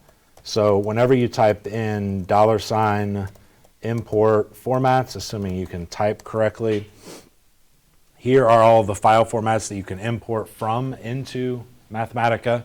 Same thing on the export side of things. So I mentioned you can save an entire notebook as a variety of different files, but there are a lot of different file formats that you can use as well. We would love for everybody to live in Mathematica and live in Mathematica only. We know that's not realistic though either, so we make it easy to work with other file formats. This is a great place where I always go to the documentation. So if I just type in, goodness gracious, you can tell I haven't been on my computer much today. That's what traveling does to me. So if I'm interested in importing and exporting, jump into the documentation. First thing that pops up here is the import function. Don't tell me Mathematica just crashed again. There we go. Guide pages and tutorials, as I've mentioned already. So I'll just scroll all the way down to the bottom. Here are a lot of different guide pages, a lot of different workflow examples for you as well. So any basic area like import, export, plotting, any type of calculation you're going to want to do, differentiation, some matrix manipulation, you're going to be able to go to the documentation to get great examples, but maybe more importantly, be able to go in and get guide pages and tutorials so you can build on what you're doing and get some other examples as well. So a lot of different places to find valuable information. Any questions on importing and exporting while I am here? Yes? So what's the default format of the data in the Mathematica? And when, for example, you get the data you want to input, you say you can use so many different formats, right? Uh-huh. So for example, I have the format from the MATLAB. Usually you will work on that one for some computation. So default format for that one is MAT. Then I want to input for the Mathematica. So Mathematica, you will use another format to convert the format to Mathematics format. Right? Mm-hmm. Then when you get a data, you want to output to the MAT, for example, for other format. So, Mm-hmm. so this you need to know the default format in the Mathematica. So what's that is. Yes and no. I mean, that's one of the nice things about Mathematica. We're always going to do things the best way possible. So if you bring data in, you're just going to have to tell Mathematica to import it. Usually it will bring it in, into a string, for example, and then you're in the Mathematica file format, then you can work with it that way. You can go in and, break out rows and columns or data points or something like that. But it will bring in your data and put it in the best form that we think we can. Similar to output, when you do an output, or an export, excuse me, it's going to just take your data and export it to whatever file format you want. I'm not exactly sure how it's happening under the hood, but that's something I could look into for you. But I have not heard many issues or any complaints about that, because it does interact. Automation is a key word within Wolfram, so we want things to be as seamless as possible. Yeah. What would you like the output to be? And it depends what the software use, because each different software for Python, for the MATLAB, they have some default format to use, right? So for example, in MATLAB, mat4 file essentially is sometimes very complicated because they have the structure there. So if only a matrix in the map, it's easy to convert. But if they have some structure there, they have some head, they have some file, usually even used in the MATLAB itself is not so easy job. So I wonder if you want to use this format in the Mathematica, what kind of job you should do. So, and also you should get some default format for each software. You can convert it, but you still need to get the default format. So each format has some special structures. No any format can be best. So for this software is better. For example, Excel uses some format for itself. So usually you can first convert to the CVS, then you can convert to that way. It's right. So yeah, so this is usually it's very complicated, not so like you think so easy. You get this format, use that format, automatically convert it. So most time to do the research for the data analysis, maybe 50% time is just do this third job. Yeah, get the correct format, convert to this one, convert to that one. Okay. So usually everything you can get to a text file or an Excel file from a certain file format. So that's always a way, to guarantee how your output or input is going to react. So, all right, let me just speak to a couple of more areas within Mathematica Online. I want to get to some graphics and definitely touch on some resources as well. But this is just a quick example. I'm not going to do these calculations, but they are kind of run through the back end, if you will, already. But we're creating a form page here that we're going to, actually I will go ahead and do these. We are going to make this equal to the letter F. So I want to create a page that I'm going to deploy online for my class to go in and fill out what their first name is, what their last name is, what their Wolfram ID is, and what their department is. And I'm specifying that these are the only departments that can be used. So I can pull information from my students for a course roster, just as an example. So here, as we can see, again, we've got the permission set to public. So if I go out to the cloud and look at this particular form, when this form is submitted, it's going to come back in and create a data bin that I have access to as a faculty member. So just another way to utilize the web, Mathematica Online, a little bit outside of the traditional ways of doing so. I've got a couple of other examples that I will jump over. Let me come back to that page maybe towards the end. I want to get to some more of the basics, if you will, within desktop. So we've got the progression of functions within Mathematica, as you would expect over the last number of years. Mathematica has kind of always been known as a great symbolics tool. It absolutely is a great numerics tool as well. So you can just see a few basic calculations here, solving the quadratic. If we want to solve some differential equations, and then using manipulate, we're going to make a model of those equations to show what happens when the damping factor changes, variable, on a linear damped pendulum. So nice example there. Numerics are absolutely up to par with other large number crunching tools that are out there too. Obviously MATLAB being the number one that we are usually compared to or against. So prior to version, I think it was 5.2, there was definitely a speed difference within Mathematica and MATLAB. That is no longer the case. There are studies that have been published where you run 10 calculations in both, 5 will be faster in MATLAB, 5 will be faster in Mathematica. So the speed is definitely up to par, so that's very important for you to know. One thing that's different and unique about Mathematica, so in Integrate, for example, ND solve value, so we have super functions that can speed up your calculations, speed up your work for you automatically. So we've got this nice visualization that returns. We've got some visualization characteristics here as well. Got a lot of examples here that I'm not going to go through. I want to end here in 15 or 20 minutes. So one of the other new areas in version 11 that was enhanced, and usually, obviously, every new version has a lot of math and or physics specific areas that have been enhanced. So working with differential equations, that was new in version 11. As I mentioned, different ways to do things within Mathematica. So you can pick how you want to do your matrix input. You can use the Classroom Assistant palette. As I open that back up here, if I click on the matrix commands button, we can see if I want to make a particular matrix over into my notebook. Probably don't want to do that, but you get the idea. You can add rows, add columns, etc.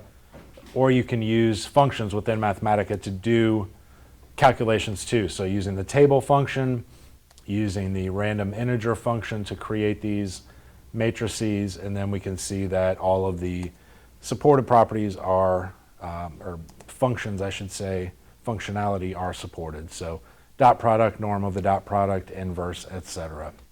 So great numerics as well. Jumping back into my documentation, which I always like to do a few different times. If I just type in numerics, maybe I'm using MATLAB or another tool right now, I want to see some comparisons. Numerical functions guide. This is probably the first thing I would go to. Some very basic functions here, but gets into some pretty, actually that's not one, let me see. Numerical functions. Numerical calculations, maybe that's what I want. Yeah, there we go. So again, we're live in documentation, so you can see these examples. Good ways to compare Mathematica versus other technology too in the documentation if that is of interest for you to do so. Unit computation, so you can convert units within Mathematica directly. Why it took so long to be able to do that, I am not sure. But this was new a couple of versions back actually, so not specific to version 11. We've seen lots of visualization examples already.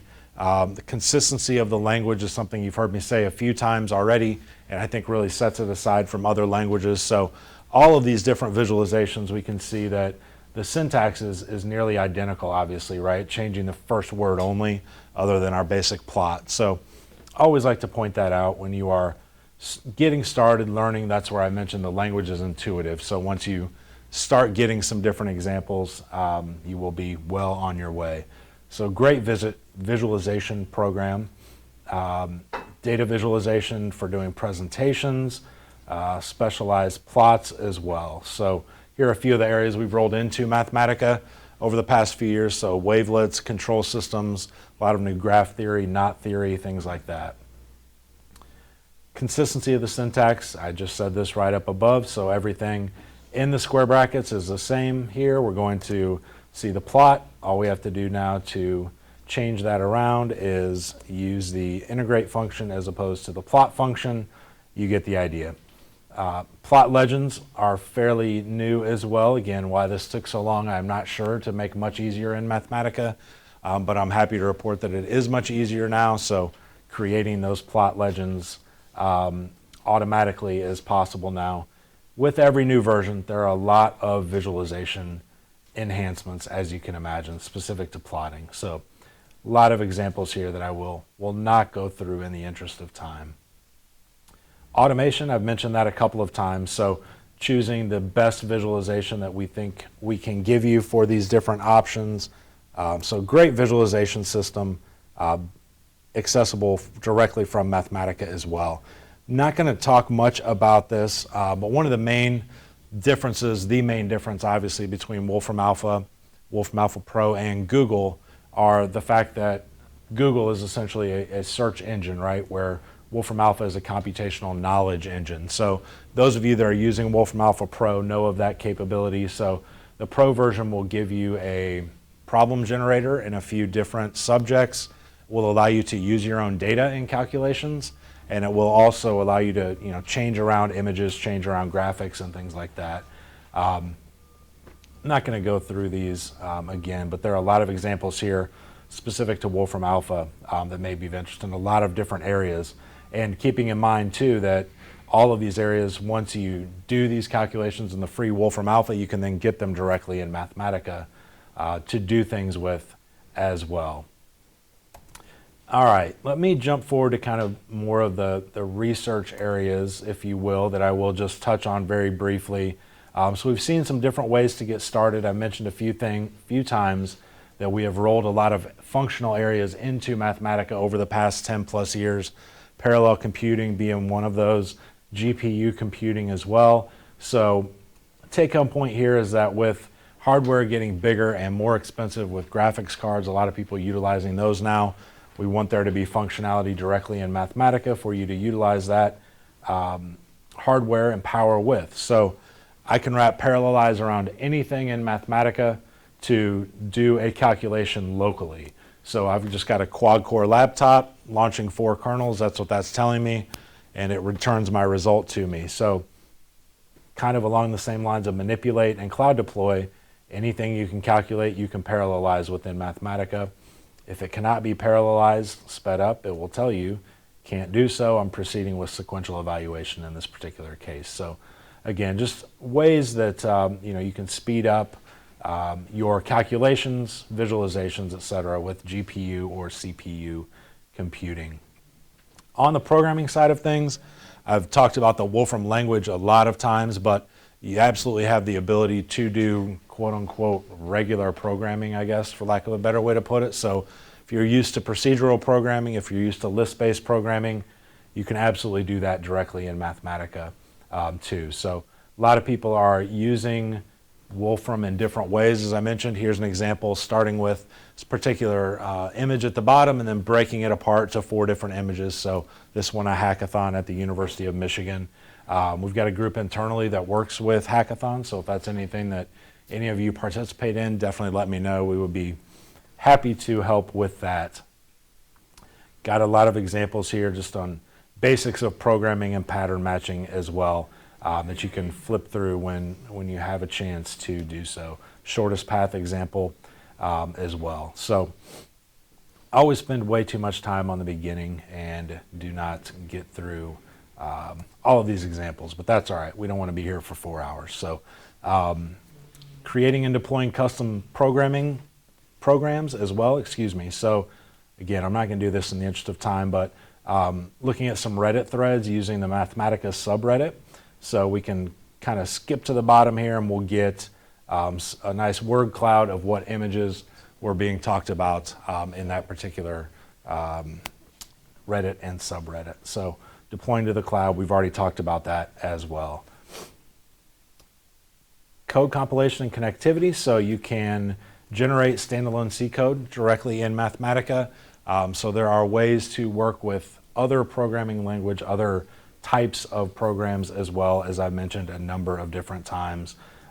Link to R is available, as I mentioned, the ability to work with Python as well as possible. So Java, JLink, .NET Link, a lot of different ways to work with external types of programming and formats of programming. Stats is one of the biggest areas that's been enhanced over the past number of years. So a lot of people are using R for statistics or the other stats specific tools. I always like to skip through to this graphic for obvious reasons. So everything in the red is within the Wolfram language. So these are types of parametric distributions, and the things on the colors on the periphery are what programs have those included in them. So you can see R, SAS, Stata, more stat specific programs. Mathematica is absolutely a great tool for stats. And when you pair the language, the functionality with all of the data that you can get in using Wolfram Alpha or using other means of getting data, makes it a great tool for statistics. All right, let me jump out to the web now and just go to our main website, wolfram.com. Just want to point out a couple of resources that will definitely be of interest. One I always like to go to is our solutions pages. So these are kind of more industry driven, if you will. If I just go click on, operations research here, what is Mathematica and other Wolfram tools being used for currently in these fields? How do we compare in these fields? So we'll give examples and speak to other softwares that don't do things that we are able to do. You see the multiple toolboxes mentioned for MATLAB, that's an obvious one. What are the key capabilities in this particular area as well? So if there's more of a specific use you are interested in, maybe on the research side or the commercial side, these solutions pages are great. They've all got some use cases down at the bottom where we interview somebody in academia or usually commercial and government world to tell their story and how they're using Mathematica and why and how they think that benefits them within their work. Site that I will send you when I follow up with the notebook is our Wolfram U site. So this is our kind of new, it seems like every year we change around our academic specific training a bit, and I think it's going to stick with this one. So Wolfram U is kind of the main landing page for academic resources now. You can see the different types of areas here. Down below there are different seminars and or books that have been written in these areas. So this is a book that Stephen Wolfram wrote a couple of years ago. There's a free course associated with this very basic book, especially when you're thinking about something that he would produce. So featured classes and courses, scheduled courses and events as well. The hands-on start training is something that I always recommend, kind of going back to do you as faculty members have a lot of time to teach Mathematica in the Wolfram language? No, we know that. Especially at the beginning of every semester, you can see the schedule's kind of sparse now, but the first couple weeks of every semester we will have a few of these a week where it is a basic, okay, you've opened your notebook, how do you do your first calculation, your first visualization, your first manipulate, your first cloud deployment now, I'm sure is included. So this is a good resource to send your students to, so definitely keep that in mind. People that are interested more in programming, that is available for you there as well. Our community page, so community.wolfram.com, is a kind of a peer-to-peer resource that you can go to ask questions. We have developers monitoring this page as well. So few different folks here. I don't recognize any of those names off the top of my head, but just asking questions about, how do I do certain things within Mathematica, like I said, on a peer-to-peer basis, and we'll have tech support people or chime in on this periodically too. So lots of resources are out there. Obviously, I have shown quite a few of them today. Let me jump through and just talk about the new N11 information just fairly quickly. As I mentioned, I think 12 is going to be out in the next couple of months. We're hoping April-ish, I think. But specific to version 11, so 3D printing, the ability to create a model directly in Mathematica and then export that to Sculpteo to get your model back in just a few days. You have your own 3D printer, you can absolutely use that. Lots of new graphics additions. I touched on a lot of these already. Visualization enhancements as well.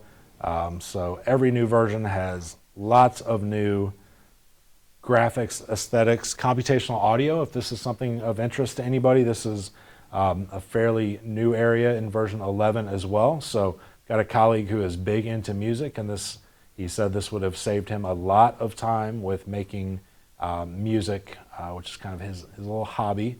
Neural networks, machine learning, image processing. Lots of examples there as well. Let me see here. So here is a kind of a case study, not a case study, but an example in image processing on how to create an insect identifier tool. I think this is partially what the company that I mentioned has done with machine learning. So they're able to identify insects with using images that they have brought in via machine learning, obviously. So lots of resources out there. You get the idea. Lots of different places you can go to find information. Won't go through these examples again. You can absolutely click on those when I send you the link. It will be a download link, so I know those are frowned upon sometimes, but I don't want to send this notebook as a attachment because it's way too big. So it'll be you'll be able to click on that and download that directly from Wolfram. It'll be from download.wolfram.com. So I will send that to you along with a few of the resources I talked about, along with the website on how you can get up and running here on campus. So lots of information out there. Hopefully you were able to get a sense of how Mathematica has definitely changed, especially since I started. I wish the freeform input would have been there when I started learning Mathematica myself 12 years ago. So lots of new ways to get started, and there are a lot of different ways to do the same thing in Mathematica. That's always a key. So once you get familiar with your best means of input, or what if it's the palette, if it's freeform input, you'll be able to work from there. So with that, I will pause and see if there are any questions that any of you have, anything I didn't cover that you're interested in, or anything I did cover that you would like more information on.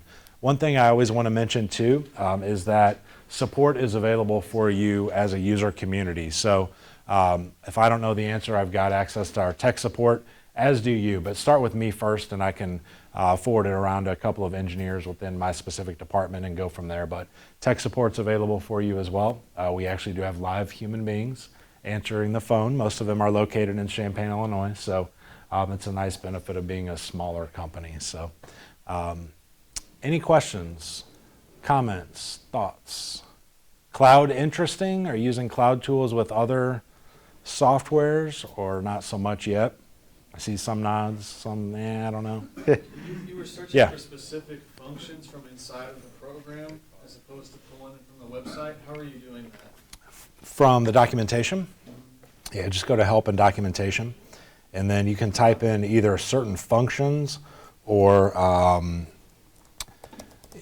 basic areas. So if I just type in image processing here, the first thing usually that pops up is going to be a specific function or a guide page.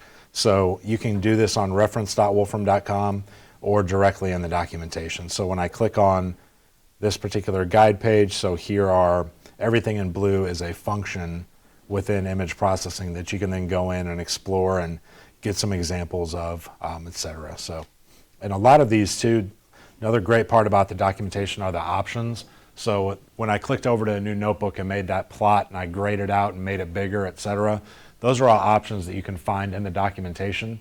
That was just a different way to do that, so you don't have to plug around the documentation. But under plot, you would find the axis option. You would find all of those other options that I use by pointing and clicking. So, yep. For the 3D printing option, you said it sends it to Sculpto and then sends you guys the 3D printing. To Sculptio, Yep. So we've got just kind of a built-in link or relationship with them that allows for that. Yeah, that was the new part. You've been able to do 3D printing for a very long time in Mathematica, but it's that instant feedback and getting the model within a couple of days from them and at a very cheaper price usually than using your own 3D printer. Yeah. Yeah. So if you share the file on the cloud with others, they also need to have a card on the cloud. Yes and no. There are two different options within the cloud. One is an option to view, one is an option to edit. If you want them to have an option to edit, they would, yes. If they just view, that's where I was mentioning that it's based on cloud credits. So I, as a user, deploy something via the cloud and you access it, you're taking away from my cloud credits, which I should expect as a developer, right? You don't need the account on the cloud for others. You really don't. Get the information to give the permission for them to access your cloud. Correct. Yep. Any other questions? What amount of cloud functionality is included in the license that's currently set up for SAM? There is there are a limited number of cloud credits, I believe 25 megabytes and a few hundred cloud credits that are available. So it's pretty small. If you're running through a few calculations, you're probably going to run out of cloud credits pretty quick. The site license model includes 10,000 cloud credits a month, and we've got many schools using that, and I haven't heard of any of them running out of cloud credits. So it would be kind of the same. Credits are only used if I'm sending something to someone who doesn't have an account. No, they're being used when you're doing something as well. Okay. So think of, if you deploy something to 30 people, that's going to multiply your cloud credits times 30. But when you're doing anything in the cloud, you're using credits, yes. Deployment just is kind of another way for another group to access them. Yeah.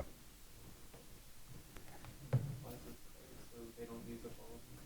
What's that? And it multiplies those credits so you don't have to use up all of them? No, it multiplies your use of credits if you send it to 10 different people who all run Right. the same code. Then you use 10 credits.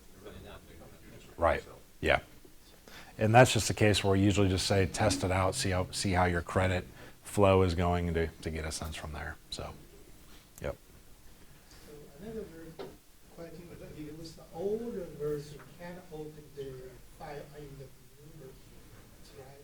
So if I have the file saved with 11.3, the new version, but my colleague already have a version 10, then this usually the communication, just because these things, they cannot open my version.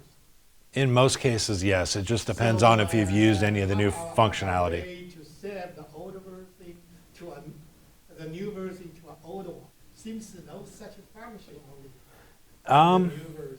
You only can save on the new version. You cannot save on the previous one.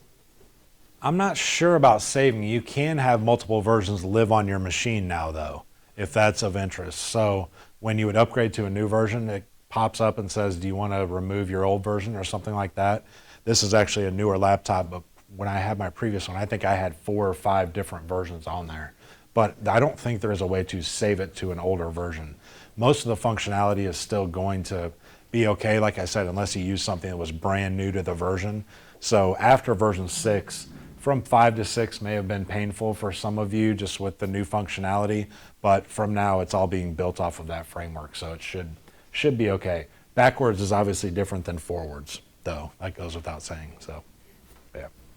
You have access to everything immediately within your user portal here on campus, though, which is important to know, too.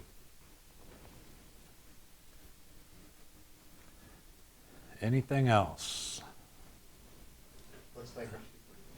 Thank you.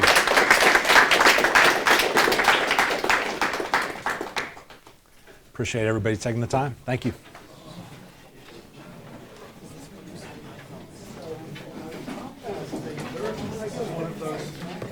Absolutely. Yeah, thank you. Appreciate it. Yeah. So we have a computational cluster here on campus, a Linux big computational cluster. Yep. Does our site license allow us to put Mathematica on that? It does. What might our kernel limit be? It does. You've got unlimited access to Mathematica. Really? So it can be as big as you need it to be. What we basically need to do is create a password/activation key specific for that that will give you more compute power. So if you can find out X number of kernels, give me a total number and I can help create that password for you. Awesome. Yes. Yeah. That made my day. Good. Good, good. Did you have more of these? I didn't. I ran out. That's fine. You're Yeah, going to email everything, right? I am. Yes. Yep. If you signed in, I'll email everything to you. Yeah. Absolutely. No problem. Hi there. Yeah. Absolutely. No, no problem. But I Yeah. do geology, so how is this being used for this? Okay. Yeah. So. As a student, like I looked it up online while you were talking, like it says you have solutions to things and stuff like that. Yep. I guess I don't really even understand. So what type of technology are you using in geology now? Are you using We use ArcGIS. ArcGIS? It has ArcChart and stuff like that. Right. Yeah. So that was rolled in over the past couple of years. Let me.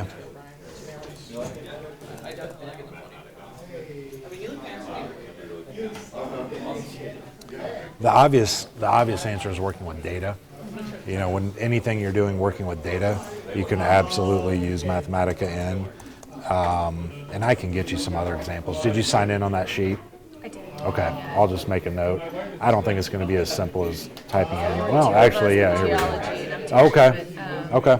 But yeah, so I was just, is it mostly for creating models? Absolutely. and stuff Yeah, like take care. that? And then as far as like research and stuff, because it compares to Google where you can use it almost like a search engine. Uh-huh. I didn't see when you were looking things up like where it shows it got its information from, so. Sure. So on the research side of things, it's acceptable to cite Mathematica and the date you pull it in for research papers. I know that's not the best answer for students and faculty because you've got to have that. That's something we're working on. I hear it every school I'm at, honestly. Yeah, just So, wondering like where it came where from. it comes where from. pulled it from. Yeah, yep. And we have relationships with a lot of outside data providers that we are going to get that data from. I don't know if it'll ever be calculation to calculation just because of the breadth of information we have available, but that's something we're definitely aware of and, like I said, hear about. Yeah. So, Yeah. yeah. So just like, Yeah. is that on the? This is on. open to This is in everyone? reference.wolfram.com. So I'm just in. This is a documentation on the web. So Geodesy data. I don't know if this is any of the things that look familiar to you, but pulling this information in. Tide data. There you go. Weather data, things like that. Working with images though, models, doing different things with images and models is going to apply to all of the sciences too. Okay, So, cool. So I yep. just get- okay, Yeah, yeah. absolutely. Thanks. Yep, no problem. I do have a question. Yeah. I don't know if anyone else would know the answer, but I just started thinking about it whenever, because I know Mathematica is really good with like variables, and working with those, but Yeah. plotting them. Like if you were to plot a function that had variables instead of numbers, I tried doing that and it yells at me. But is there a way Okay. to like, mx plus b, and it shows you where b would be? Yeah, you can absolutely do that. Trying to think of the best place. Yeah. So this is different. So for teaching, it's very good software. That's not But strong. what about conversion to Maple? And the Maple is Um, very, very similar to each other essentially. Yeah, very similar. So someone